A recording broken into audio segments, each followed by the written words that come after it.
The following podcast was originally recorded for my folks over on the Patreon on January 23rd and will contain spoilers regarding WandaVision episode number 3.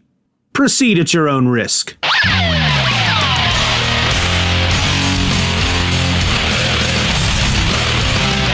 Hello and welcome to another episode of My Other Podcast. My name is Steven and I'm coming at you with the one podcast that is exclusive to y'all, my patrons. I mean, not 100% exclusive. I do like to share these episodes every now and again on the Just Another Fanboy feed.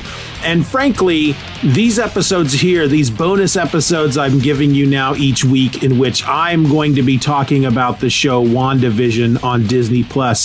Just a little warning here. I don't know if I'd call it a warning. That seems like a weird thing to say. Just a little, I just want to let you all know that there's a good chance that once I'm done with all of these episodes, I may combine them somehow and end up putting them out in some fashion over at the Just Another Fanboy feed as well. But that's, you know what, that's future us issues, right? We don't have to worry about that right now because that's going to happen in the future. We only have to worry about the here and the now. So today I'm talking about WandaVision episode number 3. I've watched it twice now, and I'll be honest with you, I've also been watching a few videos online over at the YouTubes in which various theories are discussed, various Easter eggs are pointed out. The main one in particular is a YouTube channel called Screen Crush, and it was kind of my go-to every time I would watch an episode of The Mandalorian from season 2. I would head over to YouTube and I would check out that guy's episode on what Easter eggs could be found within the episode. There's also another website or YouTube channel out there called What Culture, and they have created a second YouTube channel called What Culture Star Wars, and they would also do, I think theirs was more of a, this is how many great things we found, we thought about the episode, and this is the non-great things. And for The Mandalorian season 2, it was mostly great things. But we're not here to talk about The Mandalorian. We're here to talk about WandaVision, episode 3. This sucker was set in the 70s. It was full color. It was very reminiscent of the Brady Bunch and the Mary Tyler Moore Show. The theme song, the episode, the opening credits were very much Brady Bunch-like. And yet there was a point where the logo, the title of the show, they flashed it across the screen and then it broke off into multiple color versions that stretched out above and below. That's very much the Mary Tyler Moore Show. I meant to say this earlier, but I am going to be spoiling the crap out of this episode, and I may be spoiling information that, for those of us that have watched the trailer, that have watched the other videos, that have read all the articles and whatnot that officially that Disney Plus put out about the show, we already know about all this stuff. But if you have not, if all you're doing is watching the show and you've not read anything about it, if you've not watched any other videos or anything about it, then I may be spoiling a couple of things that you're not quite aware of at this point. So just, I guess, be aware of that. Now, back to the episode. The house that they're living in, the interior of the house now has changed once again. I mean, not only are we now in full color and it is the 70s, the house itself inside very much resembles the Brady Bunch house. There's the big staircase and just the decor. And it's not an exact replica, of course, but it is very reminiscent of the Brady Bunch house. And frankly, it's a house I would love to live in. I'm going to go off on a tangent here, folks. If I suddenly came into millions of dollars and I was able to build a new house, the interior would very much look like the Brady Bunch house. I'm not lying. I would do a conversation pit. I would do one of those awesome staircases. It would very much look like that. But let's get beyond that. So when we left Wanda and Vision in episode 2, Wanda had become pregnant just all of a sudden. It just happened. And the show ended up changing to color as it ended. And now here we are in the 70s. We started in the 50s. We're now in the 70s. And yet, based on just various things that they've talked about. It's not screamingly obvious, but it's fairly obvious that really only a few days has passed as far as the history of the people that are living in this town, Westview. Wanda is pregnant still, of course, but she's much further along. There is a doctor there, Dr. Nielsen, which, if you're not aware, the company that the organization that tracks audience, that tracks viewership, that tracks the numbers as far as who's watching what, is called the Nielsens. The Nielsen ratings are in, that kind of stuff. He's giving Wanda a very cursory examination, and he, of course, deduces that, yes, she is pregnant. Vision, who so far throughout these 3 episodes has been kind of curious about the world in which they're living in, he can't help but notice that maybe things aren't quite what they should be, and he has these moments where he starts to question them slightly. And this is one of those moments because he explains to Dr. Nielsen that, is this normal? How does this happen? It seemed to happen overnight. And of course, the doctor's like, well, of course it seems. That's how it always seems when you're shocked by such a life-changing event, but really it's literally the night before is when she became pregnant and she was already showing. And now she looks like she's about 3 to 4 months along. Vision walks the doctor out to his car.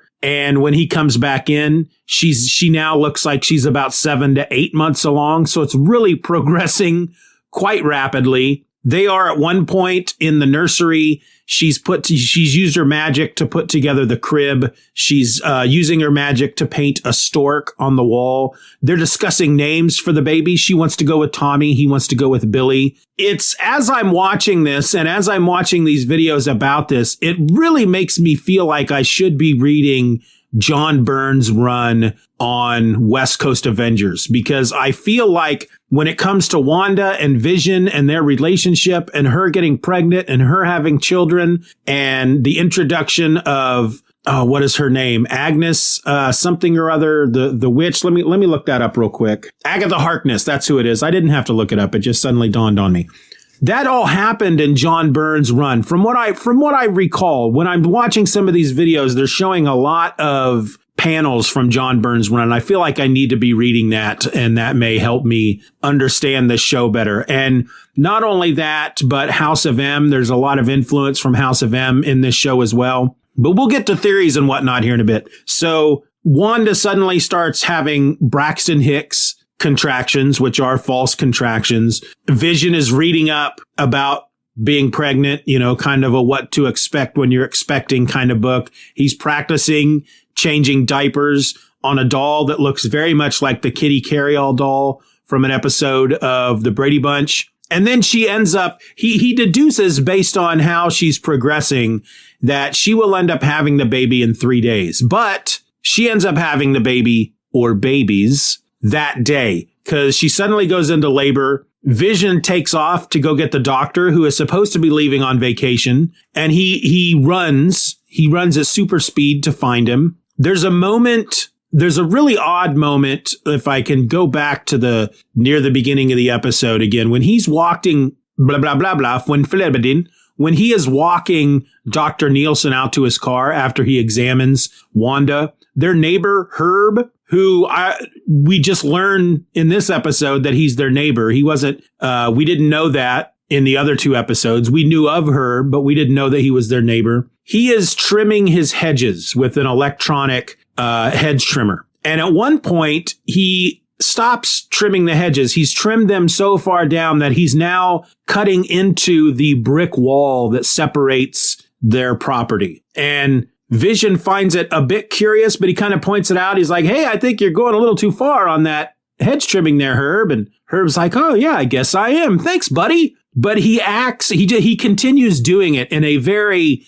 strange, kind of like a non-player character in a freaking video game or something. He's kind of going through the motions. He's smiling. He's acting like the good neighbor, but he's not quite realizing that he's doing something that he really shouldn't be doing. And while Vision finds it curious, he just kind of dismisses it. And that's when he goes inside and finds out that Wanda is even more pregnant than she was just moments ago. So eventually Wanda starts going into labor. And as she does, she starts losing control of her powers and various things start happening around the house. It starts raining in the house.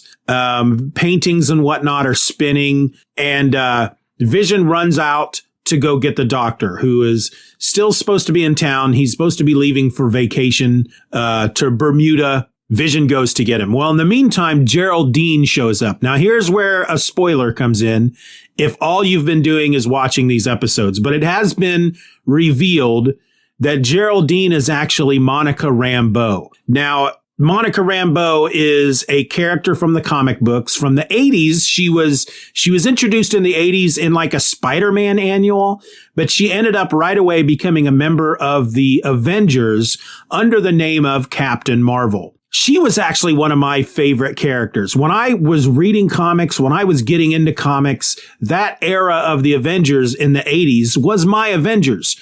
I don't quite remember who wrote it. I want to say it's Roger Stern, but you had John Buscema and Tom Palmer on the art. And the images, anytime I see John Buscema art anymore, it's just iconic to me. And I can't help but think of the Avengers because they had a fairly decent run on the Avengers, and Captain Marvel was part of that team. And I've always liked her, and I understand that she wasn't the original Captain Marvel, and I understand that giving the name Captain Marvel to Carol Danvers makes a heck of a lot of sense.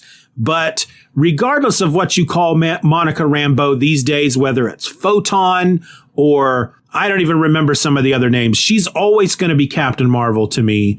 But that's who Geraldine is. Now, we've also learned from various sources that the agency called SWORD from the comics is also involved in this show as well. SWORD in the comics was Sentient World Observation something Reconnaissance Division or something like that. They were basically S.H.I.E.L.D., but they investigated alien threats. Well, in the show, they've changed world to weapons, Sentient Weapon Observation Reconnaissance Division. I honestly don't remember what the O and R stand for, but basically they are, what that sounds like is they are in charge of kind of monitoring superpowered individuals that may become a threat or have become a threat. And they categorize them as sentient weapons. And so we know that they're involved in the show. We've seen in episode 2 when Wanda found the little toy helicopter in the hedges, and it was the only thing that was in color. There was a little sword symbol on it.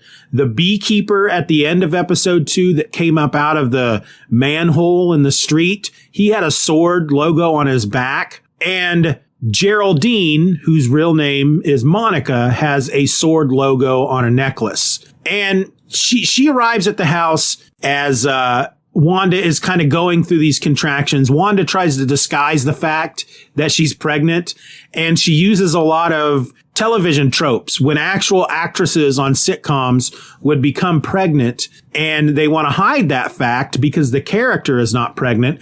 They would do things like put them in big coats or have them stand behind counters or carry things in front of them that would cover their midsection. And so Wanda does this throughout this segment of the episode. She picks up a bowl of fruit. She's wearing a big coat and all that kind of stuff. But as she's going through these contractions, all this wacky stuff is happening around her in the house. And at one point, an actual stork shows up and starts just walking around the house. And Wanda is trying to hide the fact that there is a live stork in the house from Geraldine.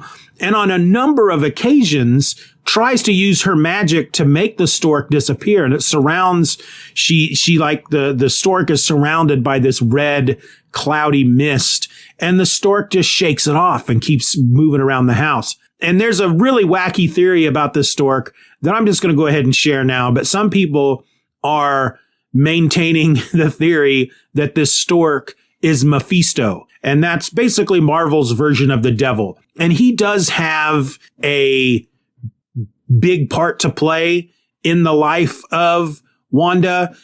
we find out that he's connected to her twin babies, her and Vision's twin babies. Somehow, again, I need to read that freaking West Coast Avengers run to really quite understand what's going on there.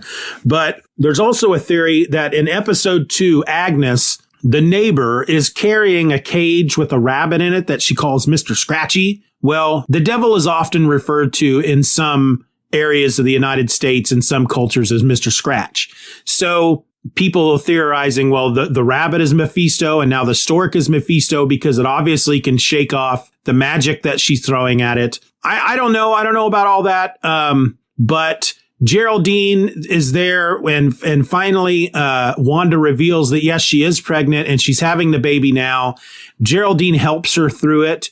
She has the baby. And that's when Vision shows up with the doctor on his back. And then he's kind of upset. Oh, I missed it, but then she goes into labor again and she ends up having the second baby. Well, they had been arguing at one point jovially about the names of the baby, when they thought they were just having one. Vision wanted to name him Billy for William Shakespeare.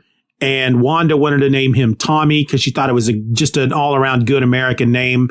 Well, now they have twins, Billy and Tommy. So Vision walks the doctor out again. Geraldine stays behind with Wanda. And this is when the show gets really weird and creepy and asks way more questions than they've given answers to. And I'm getting to the point now where it's like, I'm freaking enjoying it just quite a bit, but I wish they'd give us some answers already because waiting each week for new stuff is driving me crazy, but that's also part of the fun. So there's two things going on simultaneously. Vision walks the doctor out. As the doctor is leaving, Vision mentions, that he hopes he has a good time on his vacation. The doctor basically says, well, I don't think we're going to go now. You know how it is in small towns. They're quite hard to escape. And he says it in, like I said, like quite the creepy fashion. Like he's trying to say that even if he wanted to go on vacation, he can't leave town. They are trapped in town. So this is kind of one of the first references we get that maybe the townsfolk understand that the town that they're living in isn't reality and that they are trapped. Well, after the doctor leaves, Vision turns to find that Agnes is there and she's talking to Herb and they're having this whispered conversation, very, secretive, conspiratorial type conversation. I didn't catch it the first time I watched it. When I watched it the second time, however, I had the captions on. And what we learn is that the two of them are talking about Geraldine going into the house. Vision sees them talking. He finds their tone, their conspiratorial tone, very strange. And so he approaches them. Hey, what's going on, neighbor? And Agnes asks, did Geraldine, is she in there alone with Wanda? And Vision's like, yeah, so. And Herb, I think it is, one of them says basically that, do you understand that she's new to town? She doesn't have a family. She doesn't have a husband. Vision says, well, there's nothing wrong with that. And Agnes says she doesn't have a home. Vision finds that kind of weird. What do you mean she doesn't have a home? And Herb starts to say, he says something to the effect of, well, the only reason she is here is because we are, and he can't quite say it. And Agnes looks like she is afraid of what he's going to say. And finally she stops him. And then they both kind of revert back to their sitcom selves, basically. And she leaves. And we're left to wonder, what was Herb going to say? My theory is, and same with the folks, the videos and stuff I'm watching, is that he was going to say that she's here because we're trapped. Well, while this is going on, Geraldine, or Monica, is in the house with Wanda. They're looking at the two babies in the crib. And Wanda reveals to Geraldine that she too is a twin. And she starts talking about her brother Pietro. And it starts to get kind of real in there. And Geraldine says to Wanda, Pietro was killed by Ultron, wasn't he? And because as Wanda is talking about Pietro, she starts to sing a lullaby to the twins, Slovakian. I can't remember where they were from. But she's singing it in their language.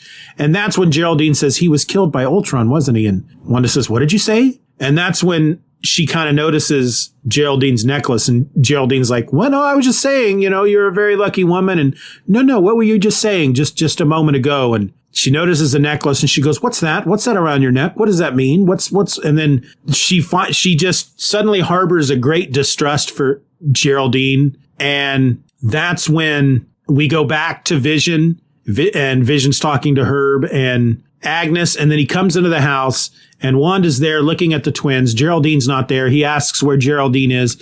And she says Geraldine has left. And then the picture starts changing its aspect ratio from the square to the letterbox. And we are suddenly taken outside of Westville. It's nighttime. And there appears to be this flash of like a force field of some sort around the town. It very much looks pixelated, like a TV screen if you're standing really close to it. And here comes Geraldine being ejected from the town, and she flies through the force field, and she lands on the ground in, very, very violent. And she's kind of laying there like she's just woken up. And then all these vehicles, these dark vans and cars with their headlights on, show up and surround her. And we pull back, and there are big lights on poles surrounding the outskirts of the town. And you can kind of see the shimmering pixelated force field around the town. When Geraldine or Monica is ejected, she is covered in like a red energy that usually is the magical energy, the force that we see when Wanda is using her abilities. And that's when the episode ends. It was really good. I'm really pleased with the way that this show is going so far. I was really kind of worried at first, it's like, it's a black and white sitcom, and the second one episode is a sitcom, and the third episode is a sitcom, but they're doing just a phenomenal job at just giving us just enough information about what's really going on to not explain what's going on, to keep us wondering. This freaking mystery that is just, it's got me obsessed with this show. And I never thought I would be obsessed with anything starring the Scarlet Witch and Vision. And I have to say, both of these characters in this show are great. I love the sitcom versions of each of them. Vision is just freaking adorable. They're both so funny, and they're just doing their roles so well. And I think for this being A, the introduction to phase 4 of the Marvel Cinematic Universe, and B, being the first show that's on Disney Plus, they're knocking it out of the park. And let me talk about some of the theories I've been hearing. And I'm not quite sure I know what's going on. I'm not quite sure I have a theory. I do believe that Agnes is Agatha Harkness. I do believe that the town of Westville, that Wanda has used her reality warping powers to create this little pocket world using the town of Westville and the people who live there. I don't think these people are citizens that she has created. I think they are actual townsfolk from Westville that she is manipulating. But I don't think she knows that she's doing this. I think she is being manipulated from an outside influence. I think that is fairly obvious based off of the second episode when the voice of somebody is coming through the radio asking, "Who's doing this to you, Wanda?" I think Wanda is not quite in control of herself. I think somebody is manipulating her into such a fashion that they're basically giving her what she wants. She's living what she has always grown up with as an idyllic American life within these sitcoms that she probably grew up watching. Her husband, whom she watched die in the Avengers movies, is back. I do think that he is back. I don't think that he is something that she's just popped into reality. I think she has brought him back to life. There's a theory that I watched on Screen Crush where he talks about how, based on everything we've seen from Wanda in the movies, she appears to be able to have, in some aspect, she can tap into all the powers of each one of the Infinity Stones. Like she is her own Infinity Gauntlet, just not as powerful. And we know that both her and Pietro were given their powers from Hydra, Baron Strucker, doing some sort of experiments on them using one of the Infinity Stones. But we don't know if that gave them their powers or if that woke powers that were already within them. I don't know about any of that, but Hydra is obviously involved just simply based on the last two commercials. The commercial in episode 2 is a watch called Strucker, which is Baron Strucker. The commercial in this episode was a Calgon bath salt takeoff called, Hydralax, which is Hydra. Awaken the goddess within. I don't know what that means, but I feel like that means something. And that's why I feel like Hydra didn't give Wanda her powers, but they help wake the powers within her, the goddess within her. There's a part of me that almost feels like maybe we'll find out that Wanda and Pietro aren't exactly human, that maybe they are Asgardian or something. I don't know. The whole awaken the goddess within has me really curious. I feel like that's not a metaphor. I feel like that's right on the money. But we'll see. We'll see as we go further. All of the hexagons and even the beekeeper outfit, the theories that are going out around there is that AIM is involved. AIM, they use a hexagon as their symbol. Their costumes are very reminiscent of the beekeeper outfit. They look like beekeepers, kind of. But what's the deal with that? Because he had a sword emblem on his back. He was surrounded by bees. Has AIM, which is an offshoot of Hydra, have they infiltrated SWORD? Another theory that's been put out there is that the beekeeper is a character from the comics called Hive, who apparently showed up in the S.H.I.E.L.D. show at some point. Though from what I understand, S.H.I.E.L.D. is not canon. It's not part of the official Marvel Cinematic Universe. But now that we're delving into a multiverse that's coming up in Phase 4, it could be part of the multiverse. The Fox X-Men movies could be part of the multiverse. But there's just so much going on, and there's so many thoughts buzzing around my head because of it. I haven't quite put everything together in a succinct theory at this point. Again, I believe that Wanda is being manipulated into creating this alternate reality surrounding this town called Westville. She brought Vision back to life. She's been given the ability to create a world that is probably one of her deepest, happiest desires. It makes me think of an episode of Supernatural where they were going up against a djinn, who the lore is that a djinn grants you your most deepest desire wishes, but you find out that it basically drugs you and puts you in a comatose state, and you're living a life in your brain that is the life that you've always wanted. I think that's what's kind of going on with Wanda to a certain extent, except for she's not comatose. She's actually living this life. She's created this life for her, but she's been being manipulated into it. I think the people of Westville are actual people who live there, who are being made to play a part. And I believe that it has something to do with Wanda having these children. I believe there's a larger plot, a larger plan in place by either Hydra or AIM or somebody to bring these children into existence for some reason. But we may not find that out for another couple of episodes. But beyond that, I don't really know what's going on. And I love that about this show. I'm just really pleased with this third episode. I enjoyed the first episode. The second episode made me like the show even more. And the third episode now has even elevated that love above how I felt about the show with the second episode. It's a really crazy, strange way for a studio to put out its very first, it's not their first TV show, but it's their first Disney Plus TV show that really is part of the main Marvel Cinematic Universe. And it's just freaking weird. And I love it because of that. What did you guys think? Leave your comments, leave your thoughts. That's it. That's my episode, folks. I'll see you again next week. I'm out.